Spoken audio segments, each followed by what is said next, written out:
Hello, everyone. Thank you so much for joining. We at Burnham are working on our Focus series, which are small to mid-sized recordings on various topics that we feel our customers would find great value in. And a few months ago, or maybe a few weeks ago, not quite sure when, I had the pleasure of listening to a great presentation from Kaiser Permanente, and we are going to go ahead and review that same information.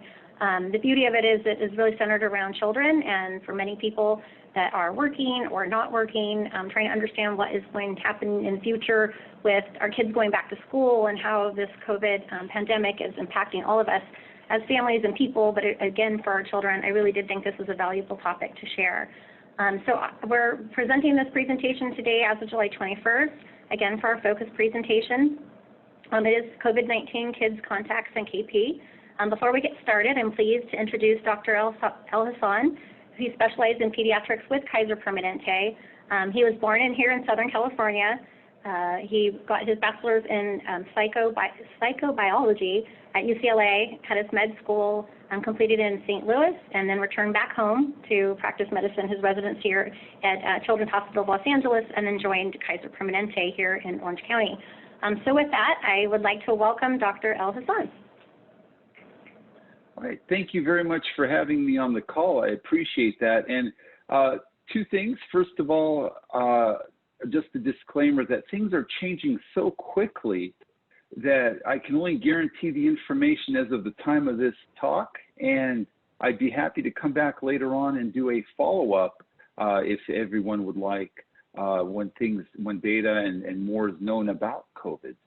The other thing I wanted to say was what is interesting to me may not be interesting to everyone on this call.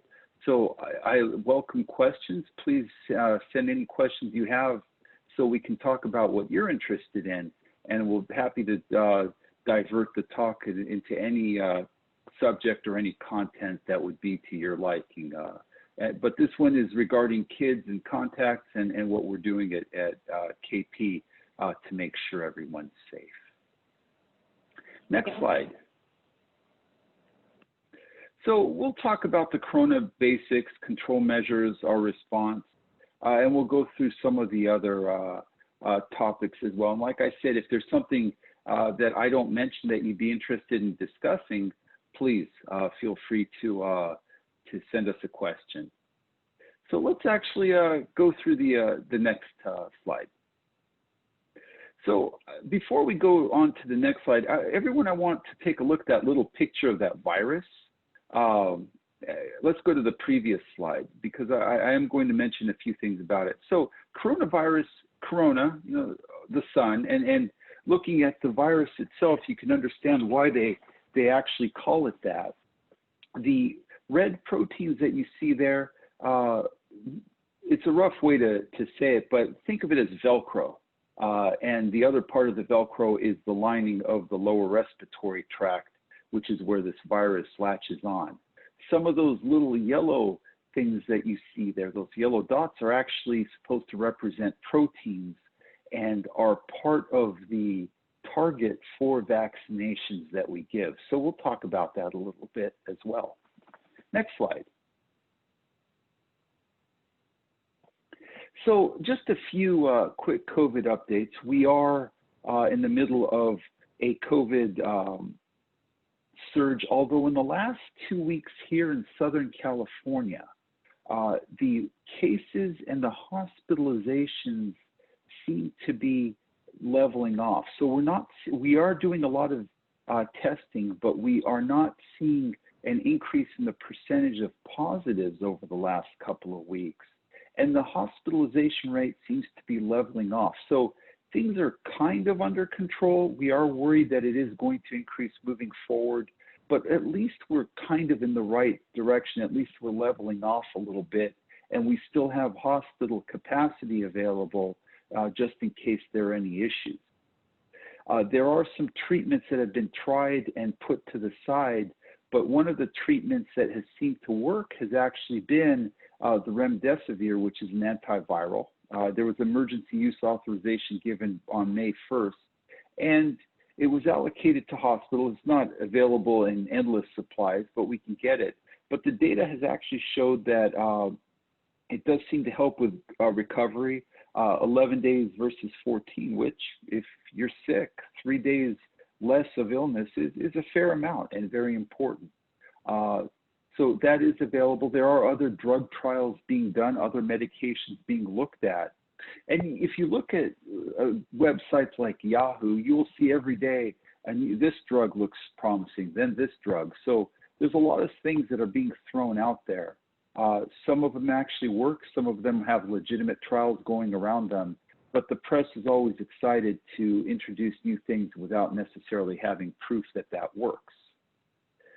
The testing that we're doing right now in general is the PCR testing. What we're looking at there is the genetic material or the antibodies up in the nose with a nasal swab. It's not a pleasant test to get, but we get those results usually within 24 to 48 hours. Our aim is 24 hours. We have a fast test for that we can get back in a few hours that is in limited supply.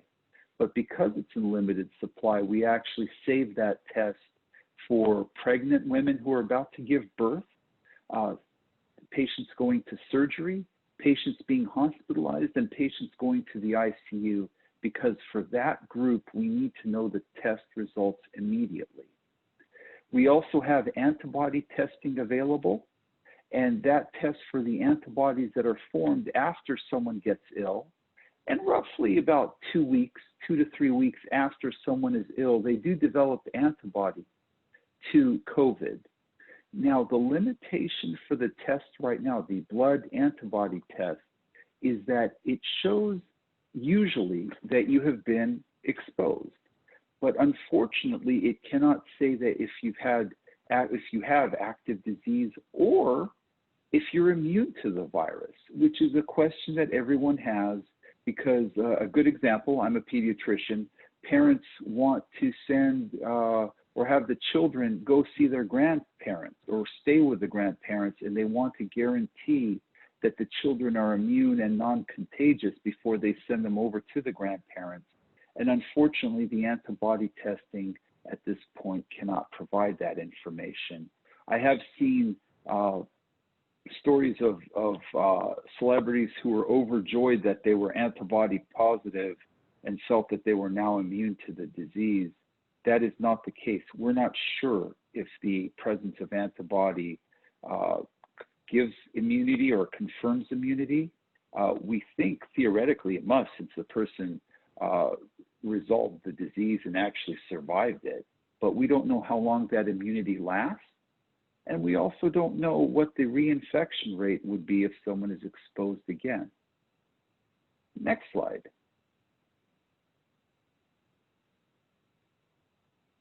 So let's talk about kids. So do kids get infected with COVID-19? And in this slide, we're looking at United States data from February 12th to April. So about, a little less than 2 months of data. And about a little under 2% of reported cases during those times were among children less than 18 years of age.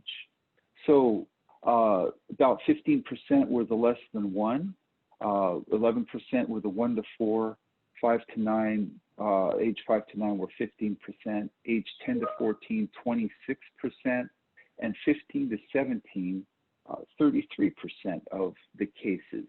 Which would make sense because it's the teenagers that tend to be more social and are out there a little bit more. So not a surprise with that. Interestingly enough, and although this has nothing to do necessarily with pediatrics, right now one of the populations that's having a surge in cases is the 18 to 29-year-olds. This is the groups that are out there that think they're most invincible, and we're hearing about all these parties and other things, and that's unfortunately been an issue.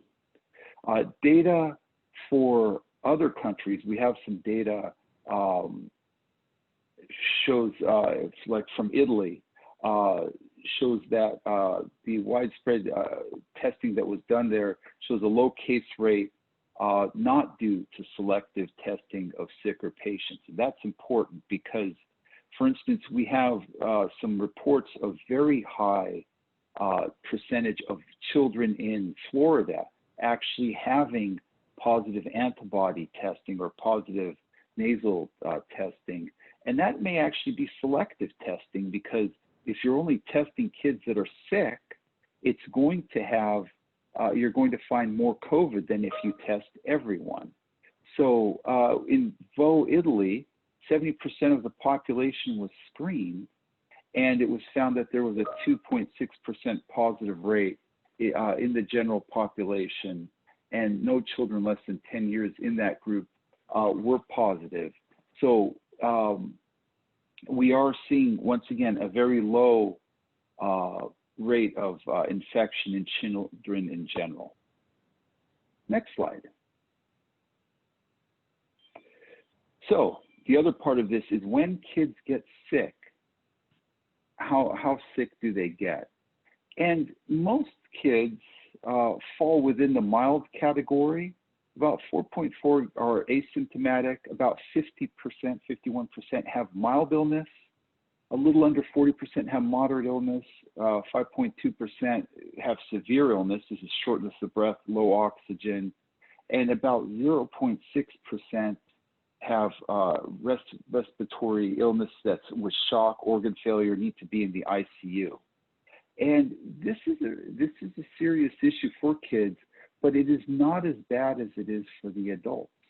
And you can actually look at the graph down on the left-hand side, and you can see what percentage of children have the symptoms versus the adults. So for the adults, 71% have a fever versus children, 56%. 80% of adults have a cough versus 54% for children. And the shortness of breath hits 43% of adults who are infected with COVID and only 13% of children. The box on the right hand talks about the fact that 23% of U.S.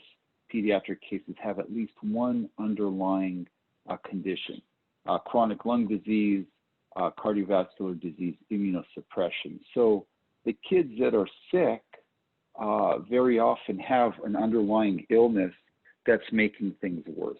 Also true for adults, but very true for kids. Kids are more resilient to this.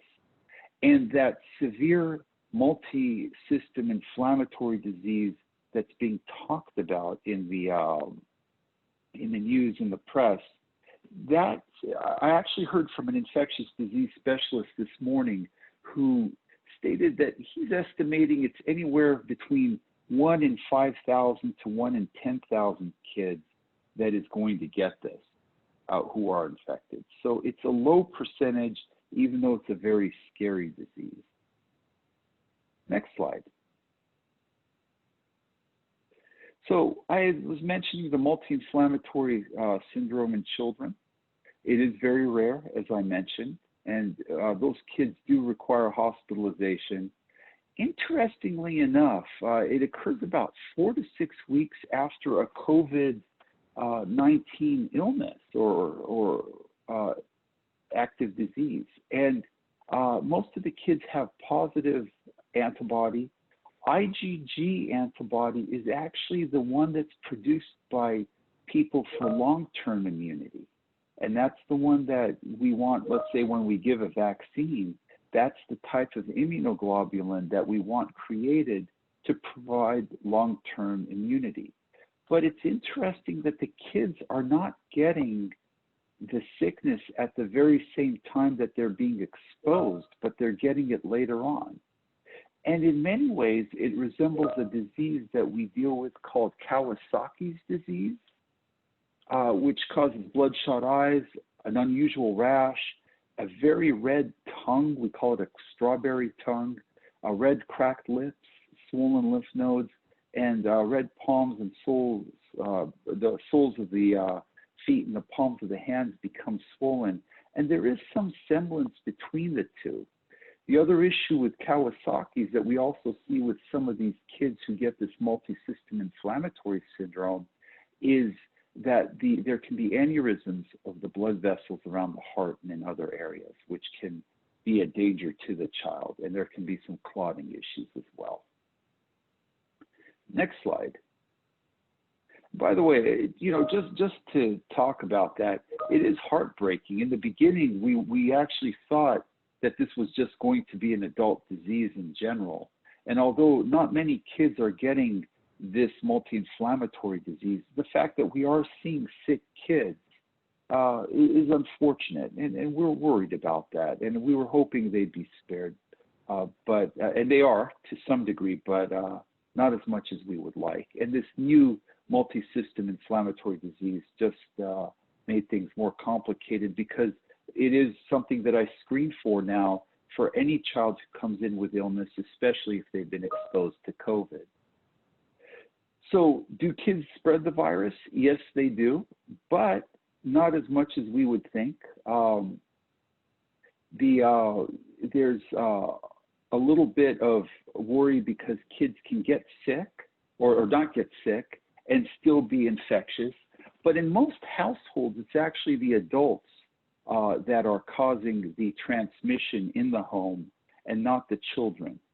And the role of fecal-oral transmission is uncertain. Everyone says, ew, gross, but that is important, especially with smaller children. A lot of illness is actually spread from feces, and given diaper changes and the normal baseline hygiene of children in general, which is not the best, this is an issue. There was a study done of COVID positive child cluster in the French Alps, there were about 3 schools that were looked at. There was 112 contacts there. No secondary infections were noted. So none of these led to pneumonias, ear infections, other life-threatening illnesses as well. So kids are able to transmit, but not as much as adults. At least that's what the data is showing us right now. And the degree of symptoms is not as bad as adults in general, although kids are getting other unusual illness that is rare, but something we do need to keep an eye out for. Next slide. So, can pregnant women spread the virus to their unborn children? And what they're saying here on this slide, and I'm going to amend this a little bit based on something I heard this morning. It is not transmitted in amniotic fluid, cord blood, or maternal breast milk today. But there was actually a child born who was ill with COVID, and it was found in the placenta. So even the pregnant babies are not necessarily safe if mom has active illness, especially close to delivery. But caring for a newborn of a COVID positive mom, bathe the newborn after birth, test 24 hours after birth, and repeat every 48 to 72 hours until we're sure the test is negative. The newborn stays in a separate room from mom or 6 feet apart in the same room with mom masked. And an uninfected caregiver may feed express breast milk to the baby, or mom can breastfeed with mask and hygiene if insistent. And we try to respect what mom wants, and I know they want to breastfeed the babies directly, so we try to do that as much as we can. But you'll notice here we do still recommend use of the breast milk. All right, next slide. All right, the mask there on the baby is meant to be funny. I hope I don't see any of that. The question comes up, do kids need to wear a face mask? And they should not wear a face mask if they're less than 2 years of age. So this is a joke there on the side, just a cute little baby with something we put over them for a few seconds to take a picture. If it is a choking or strangulation hazard, the child should not have it on. If the child has difficulty breathing in general, or especially if they do with the mask, they should not have it on.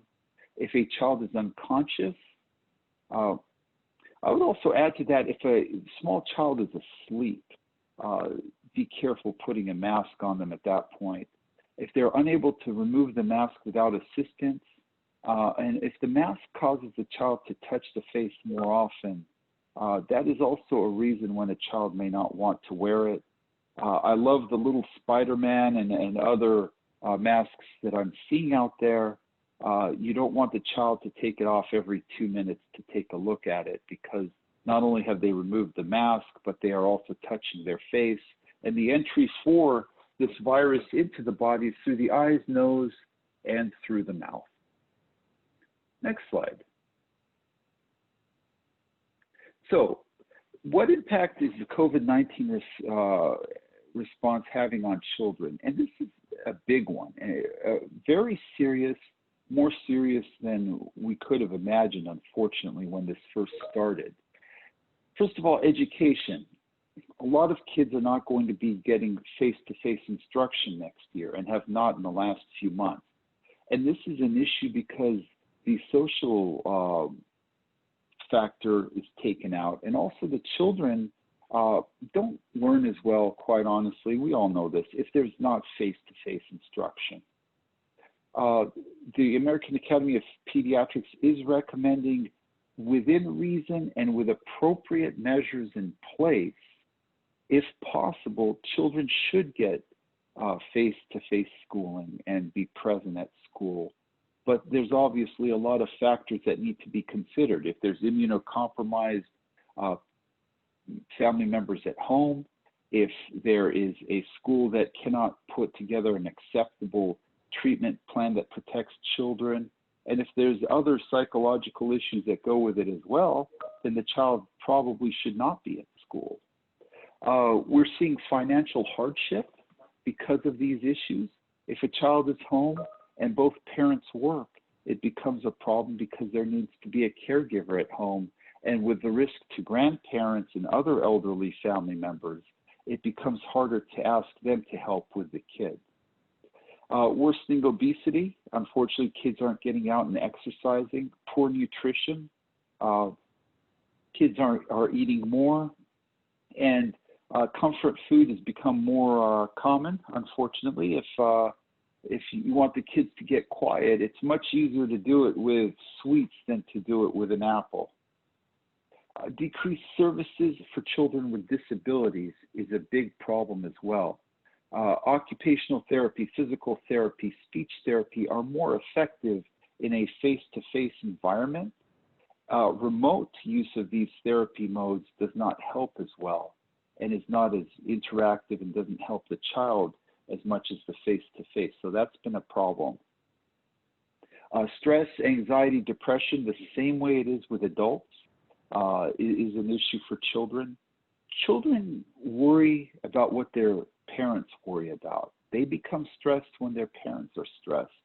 Parents right now are having financial hardship. There are social issues, employment issues, all kinds of things. And children feel this and sense it and experience it with mom and dad as well. And the social isolation is very important. We are a very social society. We have soccer, we have ballet, we have all kinds of different sports and activities that we put our children in, and suddenly withdrawing them from those venues is very difficult and can be very traumatic for children, unfortunately. And the risk for abuse and neglect is much higher with everyone cooped up in the house together, because parents are also, adults in general, are showing an increase in alcohol and drug abuse during these times, and that can lead to other issues as well. The increased ingestion, and I will throw in there inhalation of cleaning supplies, is a danger as well. And the delay in immunizations has been a big concern of mine and all of my colleagues, because we really do need the kids to get their vaccines in much the same way we're worried about the adults who are not getting some of the screenings like mammography or diabetic eye exams at the same rate that they did before, because they may be afraid to go in, or there's decreased access due to due to mandates from the state. We worry about everyone. We worry about everyone getting their screens. We worry about people being vaccinated. It's been a real problem for us. Next slide. All right, so let's talk about suppression. And we're looking here at, our response to the pandemic. Everyone's going to argue back and forth. We're at a time when there is I've been doing pediatrics now, if you include my residency, for about 25 years. And I've never seen anything like this. This makes swine flu was a piece of cake. The Ebola scare was nothing. This is the most serious and profound thing I've ever seen in my life, and it has affected everyone on different levels. And the way we react to it has to be a concerted, rational effort. And talking about containment, mitigation, suppression, and prevention, it's important on every response that we, for containment, we need to make sure that if someone is ill, that they do actually isolate, that we identify who they are, that there's quarantine of people who are in contact with them, and do the contact tracing, not only to find out who's at risk from that particular person or the people they've been exposed to, but also to understand the disease as well, to understand how it spreads, why it spreads. We have a very interesting schematic that I was actually shown by an infectious disease specialist, which actually mapped out a restaurant where people, I think it was in China, but I'm not sure where, but it mapped out where everyone was, where the person with COVID was, and this person was not wearing a mask, and they were trying to figure out how the COVID actually spread in that restaurant so quickly. And the reason in that particular case was because the individual with COVID who was coughing and sneezing was actually right under the air conditioning outlet. And so the air conditioner was actually blowing all of the respiratory droplets from this person throughout the restaurant and taking a radius of it, where the person would normally be contagious, and increasing that radius dramatically because this vent was just blowing air everywhere. But sitting down and mapping the restaurant and where everyone was helped people to understand the dangers and how something was spread. So mitigation is important as well. So if containment fails, we have to have a broad range of strategies in place that we have to take care of, like the schools closing, like the large event cancellations, and the social distancing for vulnerable populations, and the shelter in place. And, you know, this is an interesting topic now because we are all of a sudden pleading with people to make sure that they're not only doing the right thing for themselves, but to make sure they're doing their duty to their families and to society in general through taking the actions that are recommended by our specialists, by our scientists, by our physicians. And it's been hard trying to make sure teenagers don't run out and go out with their friends and have a block party. It's hard for people to stay away from their friends and not be at large events. You know, it hurts people not to go to concerts and not go to sports events that have been probably a mainstay in their lives forever, as far back as they can remember. And the same goes for school closings and venue closures. Very important to do, and we do it not necessarily because we think we can stop the disease, but to make sure that the vulnerable in our society are protected, but also slow down the spread to the point where we can actually keep it under control, where we don't overwhelm our hospitals and our ICU. So even if people are still getting sick, they get sick at a rate which we can still treat safely. And once the viral transmission has slowed, we need to continue to do the containment strategy to avoid any new surges, like the broader testing, self-quarantining if you're exposed to a contact, and if possible, we're not there yet, prophylactic treatment, which would involve vaccines. And obviously that goes to the prevention as well, which would be which especially vaccines, and getting to the point where we have everyone vaccinated. Herd immunity, where the herd, our population itself, in order for it to work, about 60 to 70% of the population has to be immune to a disease for it to work. So we're not anywhere near that yet.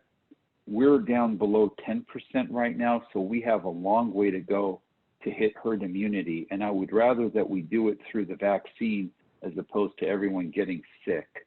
And hopefully we will have a vaccine in the very near future. Okay. Any questions about that? I'm going to stop here for a minute for questions. So, Dr. El-Hasan, I have a question. I think one of the presentations that I had heard, going back to the kids, was that the kids didn't seem to have a receptor for it. Is that is that still the thought process? You know, when we look at those different presentations where they show kids being sprinkled with black light dust and then how far that can spread within a school within hours, are we seeing, or the thought process is the same for COVID or not? The receptors for COVID are universal. They're specific cells in our lower respiratory tract. So it is true that we still have to understand certain things about children versus adults. And you brought up a good point. Schools are dirty. Kids don't always wash their hands. They put their hands on the floor, put their hands everywhere, touch themselves and their friends. It's a mess, and that's just normally the way children are. Their immune response, the receptors are there. They may not be there at the same frequency as in adults. We're not sure. We also know that the response is different, and part of our body's response, or part of what's dangerous about the response, is sometimes that the body overreacts to the infection or to whatever offending particle is there. That's an example of what happens with asthma. Asthma, your body's overreacting and the lungs can clamp down, and someone has difficulty breathing and can even die because of an overreaction of the body. The same is true for the acute respiratory distress syndrome that we are seeing in adults and some kids, where the body overreacts. So the receptor is there. Children are getting the disease and are being exposed and developing antibodies to the disease. But you are correct that their bodies are not reacting the same way as the adults do, or to the same severity that they are. So the severity of reaction, the ability of the disease to cause severe illness is different in the two. And the fact that the acute, multisystem inflammatory disease that we're talking about seems to be a child issue and not an adult one is another question for us as to why the children's immune system is different from adults, where this is now a kid thing that we have to deal with, whereas we're not seeing it as much in the adults. We're seeing other problems with the adults. So I'm sorry, that was a long answer to the question. Yeah, go No, ahead. it was a great answer. I had one more question to piggyback. One of the slides where it said how sick do kids get, and you had the range of asymptomatic to mild, moderate, severe, et cetera. The asymptomatic showed up at about 4.4%. Would you assume that there are quite a bit more, or on average, if you were looking at a population of children or adults that were asymptomatic, because those are people that might be moving around that aren't getting tested at all. So do you think the number is just low because there would be not a reason that a parent might bring the child in to be tested? I agree with you. I think that is going to be the case. I think as we get more data on antibody testing and nasal swab testing, that we're going to discover that a lot more people were exposed and that the rates actually will go down. I even saw an article on Yahoo about it today. I didn't have a chance to review it because the information overload is unbelievable, but that they were saying that the exposure rate may be as 10 times higher than we think. I don't know, but I will guarantee that when this is all done, you're correct. the actual rate of mortality and morbidity will probably be much lower than we think.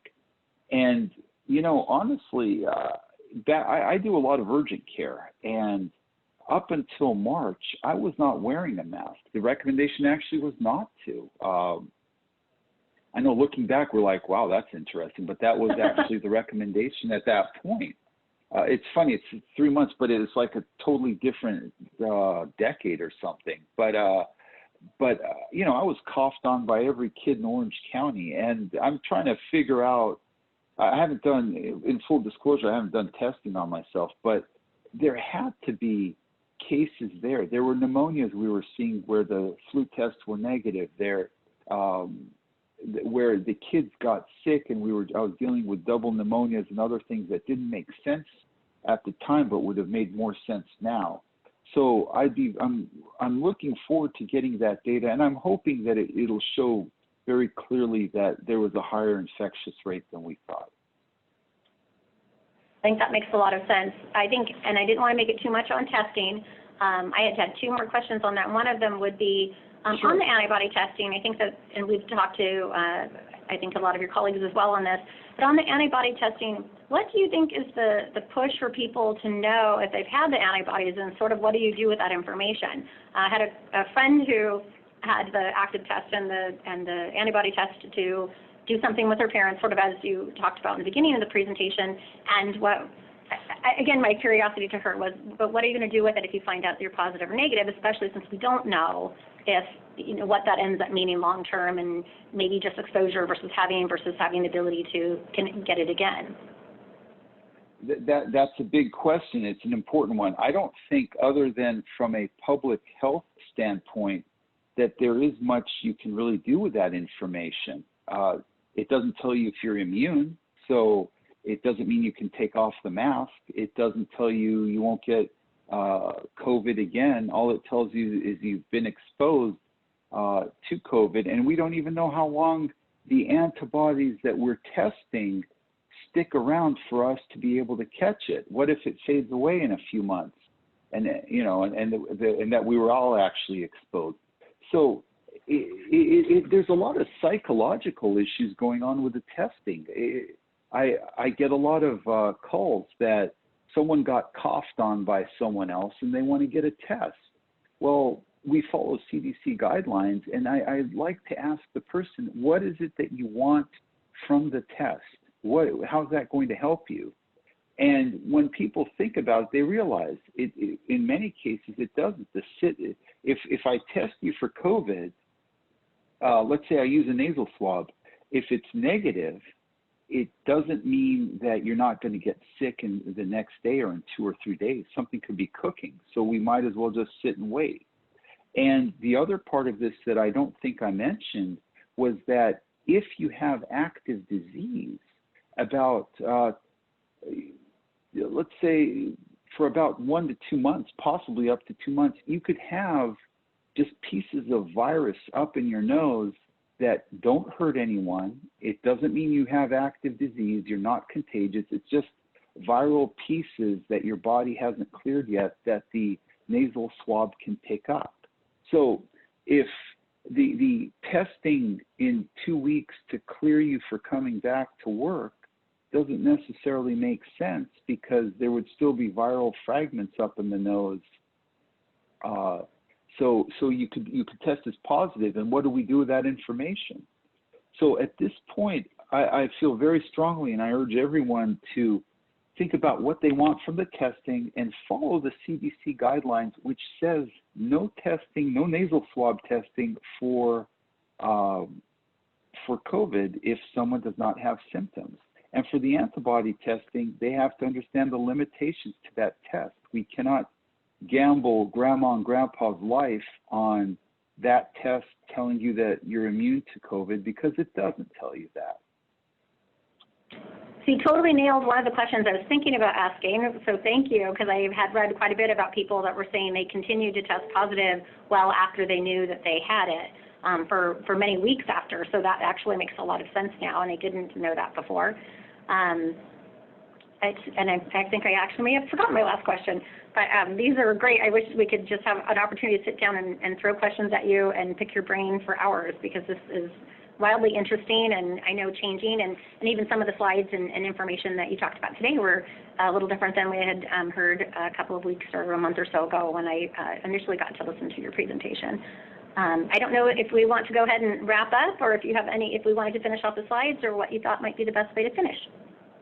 I can do whatever you want. Not a problem. Let's see what the next slide shows. I think we've talked about this. Actually, probably the most, a couple of things. There's a good information on this slide about close contact. So a close contact where you should suspect a true COVID exposure is someone who is within 6 feet of an infected person for at least 15 minutes, starting from 48 hours before illness onset until the time the patient is isolated. So that is the true definition of that. Now, what's important here is the policies we currently have in place, the 6 feet apart and putting on a mask, is very good policy because it assumes everyone around you is at danger of giving you COVID. And it takes that into consideration, and that's why we do that. So you're never in, quote, close contact with other people. So this has actually worked very well and is a very good reason why we do the 6 feet apart and everyone wears a mask. The other thing that's important on this slide, and I think you'll be getting these slides, I think you've already gotten them, is if someone is exposed to COVID, they do have to actually isolate or quarantine for 14 days after the last exposure to someone who is still contagious. And that's very important. All right. And these are once again, the criteria for going back to work is 10 days after the symptoms start, if you're improving, and if you've had no fever for greater than 72 hours without needing Tylenol or Motrin or any other anti-fever medication. Okay, now and I think the rest is we've pretty much talked about.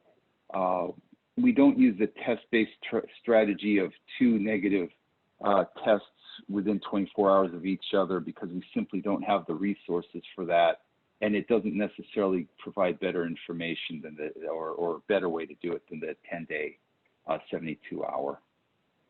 And I think part of this we've already talked about as well regarding the different kinds of surveillance that we try to do in the community. And with this, we are trying to do sentinel surveillance. We are trying. All that antibody testing, all the nasal swab testing does go to a database to see what the stats are, and hospitals and everyone else is trying to report the data so we get all the different perspectives. And this has been quite a public health effort to get as much data as we can, as fast as we can, because not only do our lives depend on it, but genuine people's well-beings are being jeopardized and are being harmed. And we want to make sure that if we do that to people, that we make sure that we're doing it with evidence-based actions and not just things that are emotional. This makes a lot of sense. So sort of to wrap up on that as well, I remembered my last question, and your comments on just, I think in general, not necessarily about return to work. It sounds like a lot about, the hand washing, the hygiene, the mask, the staying separated, doing a lot of those things, which are easy. And I think so many people have questions on tests. And so again, going back to the test, because so often, like you said, there's possibilities that those fragments are still in your nose, so you're going to continue to test positive. But also, I didn't ask the question on when we're seeing different people that are testing, and they're not coming up positive until the third test, for instance. There was a Broadway actor that was obviously in the news that many people followed. And as an example, when he was in the hospital, he didn't test, I think, until the third test for COVID. So those are things as well that probably I would love to just hear your input on before we wrap up. Sure. What was this a Hollywood actor? Was he symptomatic in the beginning or just randomly testing? No, I think he was in the hospital when he was tested. He was in the hospital, yeah. You know, what we've been doing, that's actually a good thing to bring up in terms of limitation, that the testing is important and usually is fairly accurate as long as good technique is used and you're dealing with a reputable lab.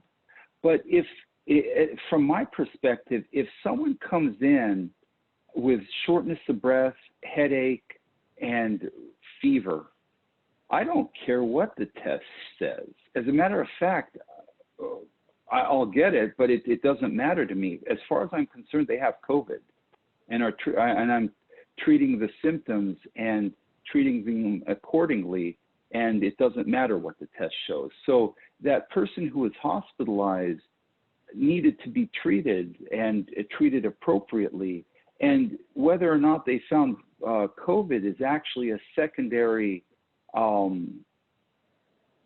it's almost secondary. It actually goes back to what I was talking about early on when I was treating a lot of pneumonias and other things earlier this year, and my colleagues were as well. Everyone kept saying, if only we knew, if only we had COVID tests available, if only we knew to test for it.